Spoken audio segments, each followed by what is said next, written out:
ये कैसी जिंदगी Hindi novel. Good morning, have a nice day. Hello India. बड़ों को ढेर सारा प्रणाम, छोटों को ढेर सारा प्यार, और मेरे सारे सब्सक्राइबर कैसे हो आप सबको ढेर सारा Ram Ram. Ganpati Bappa Morya. Welcome back to my YouTube channel Simi की डायरी ऑफिशियल में आप लोगों का ढेर सारा स्वागत है। दोस्तों, ये कैसी जिंदगी इस चैनल पे मेरी थर्ड हिंदी नॉवेल है। इसके पहले 2 हिंदी नॉवेल रख चुकी हूँ, प्यारी भूतनी और दूसरा भूल भुलैया। वो सारे एपिसोड, उसके सारे दोनों हिंदी नॉवेल के सारे एपिसोड चैनल पर अवेलेबल हैं, आप चाहे तो देख सकते हैं। और ये कैसी जिंदगी का 6 एपिसोड रख चुकी हूँ, आज 7वां एपिसोड आप लोगों के समक्ष रखने जा रही हूँ। तो ये कैसी जिंदगी के 7th एपिसोड में आप लोगों का तहे दिल से स्वागत करती हूँ। अब तक आप लोगों ने देखा कि बिमली देवी, जो कि डॉक्टर पलक की माँ है, तो वो बेंगलोर में ही रह गई थी।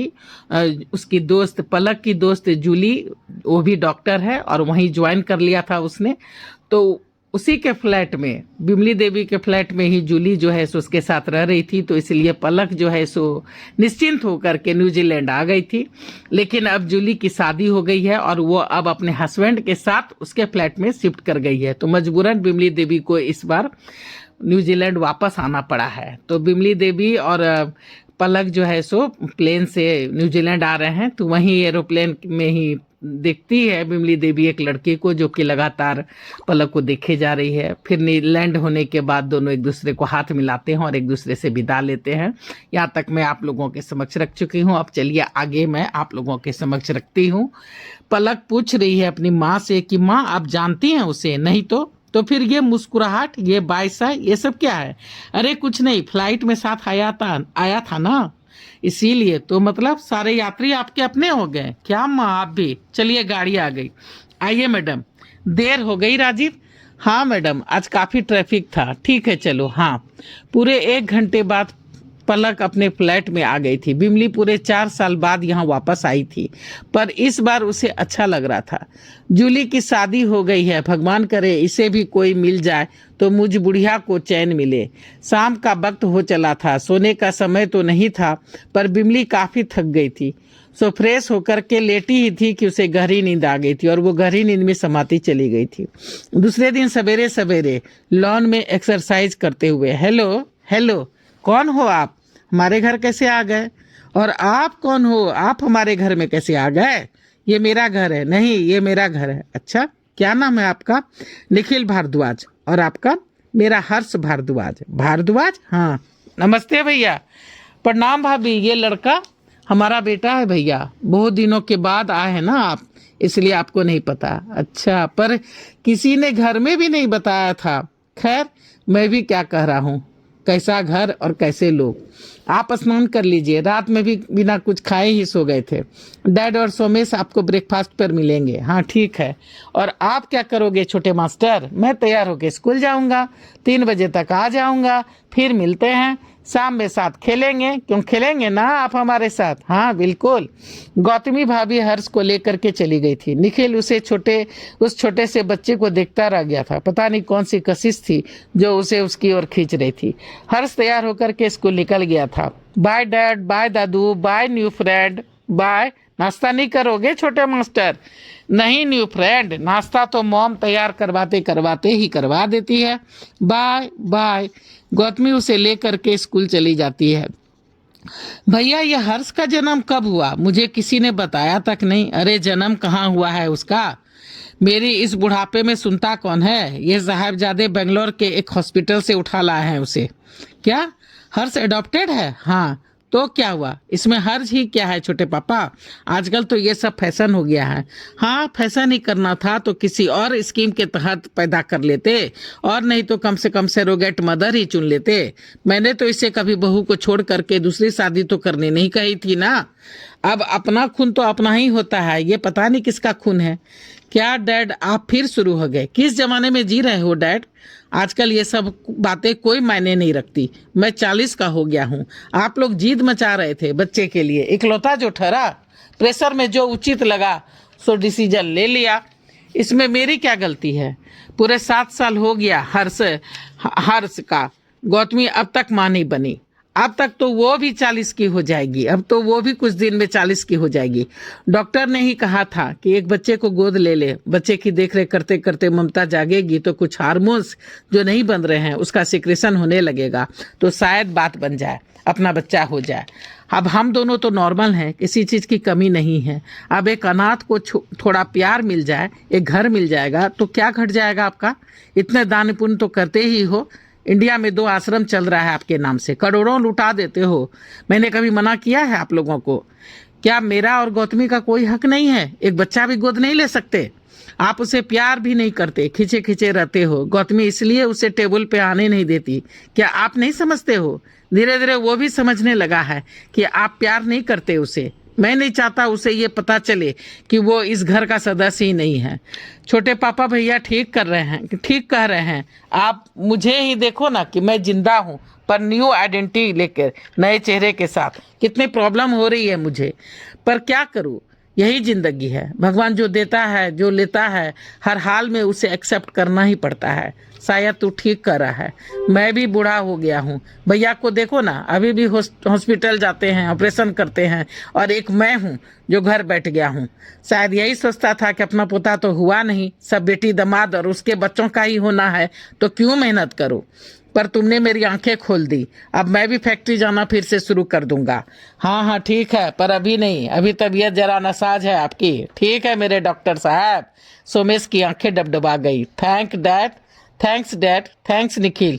इट्स ओके भाई, बाय डैड, बाय मॉम, मैं निकलता हूँ। फिर सोमेश ऑफिस के लिए निकल गया था। थोड़ी देर में गौतमी भी हर्ष को स्कूल ड्रॉप करके घर आ गई थी। थोड़ी देर में ही गौतमी के कमरे के बाहर, अंदर आ जाऊं भाभी? आना। अरे तुम्हें कब से इजाज़त लेने की ज़रूरत पड़ गई? पूरे 10 भाई बहन में सबसे छोटा है। हाँ सो तो है। एक बात पूछूं, अगर आप बताना चाहो तो? हाँ पूछो। ये हर्ष कहाँ मिला आपको?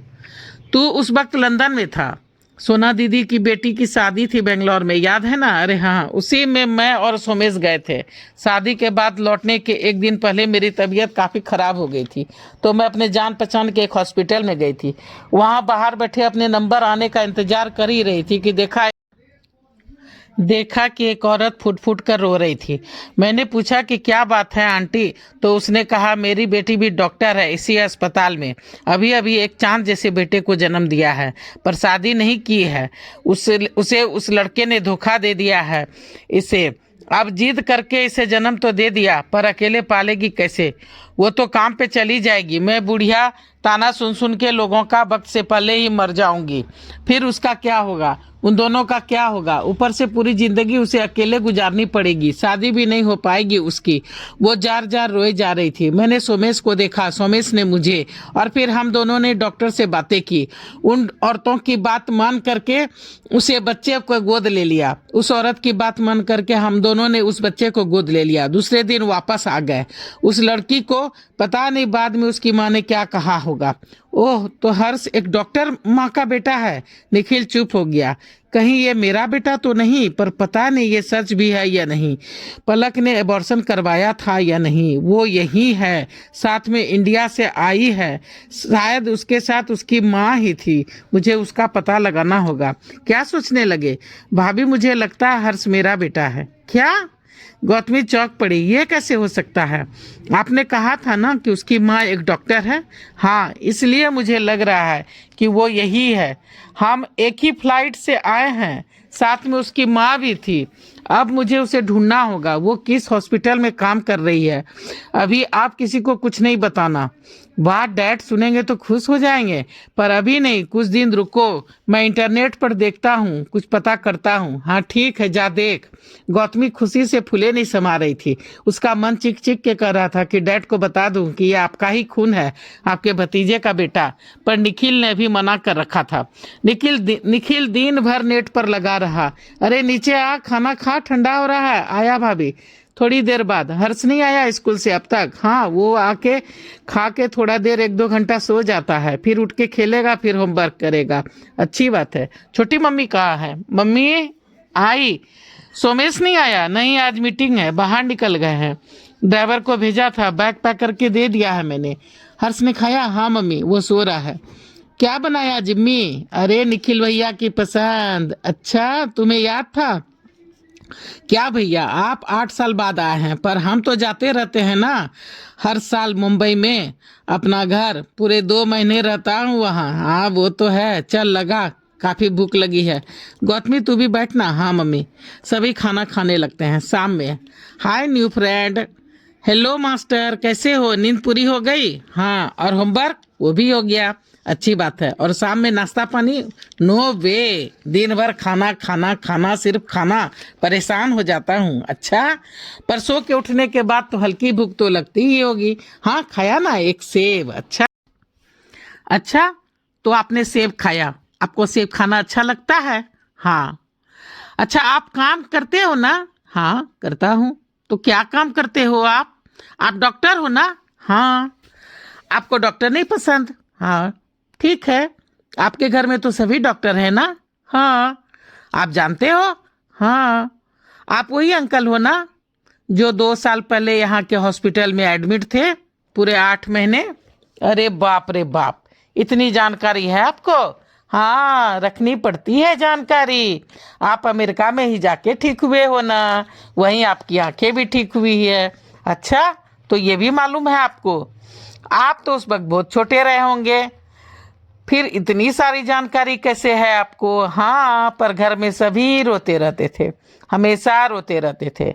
सभी बड़े पापा बड़े दादू आते जाते रहते थे, सभी रोते रहते थे, इसलिए याद है।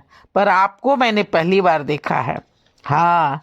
अच्छा, अब आपको काम करना है तो काम करो, मैं तो साइकिलिंग करता हूँ। It's okay. निखिल को न्यूजीलैंड आए हुए पूरे 10 दिन हो गया था, और इस 10 दिन में हर्ष से उसकी पूरी दोस्ती हो गई थी। वो हर्ष को स्कूल ले जाता, साथ में लाता, उसके साथ खेलना कूदना, शॉपिंग, रेसिंग, आइसक्रीम। 10 दिन कैसे बीत गया उसे पता ही नहीं चला। तो चलिए दोस्तों, ये कैसी जिंदगी का 7वां भाग मैं यहीं पे समाप्त करती हूँ। अब 2-3 एपिसोड और बनेंगे इसके, तो फिर अगला एपिसोड लेके जल्दी मैं आप लोगों के समक्ष आ जाऊंगी। अगर पहली बार चैनल पे आए हैं तो थोड़ा सा सपोर्ट कर दीजिए प्लीज दोस्तों, सपोर्ट कीजिए। सपोर्ट करने के लिए सब्सक्राइब कीजिए, लाइक कीजिए, शेयर कीजिए, कमेंट्स कीजिए, बेल का बटन जरूर दबाइएगा, ताकि जब जब मैं वीडियो डालूंगी तो आप लोगों को नोटिफिकेशन मिल सके। अब मैं अपनी वाणी को यहीं पे विराम देना चाहती हूँ। जय भोलेनाथ, हर हर महादेव। और आप लोगों का ढेर सारा थैंक्स मेरा वीडियो को शुरू से अंत तक देखने के लिए। Thanks for watching my video.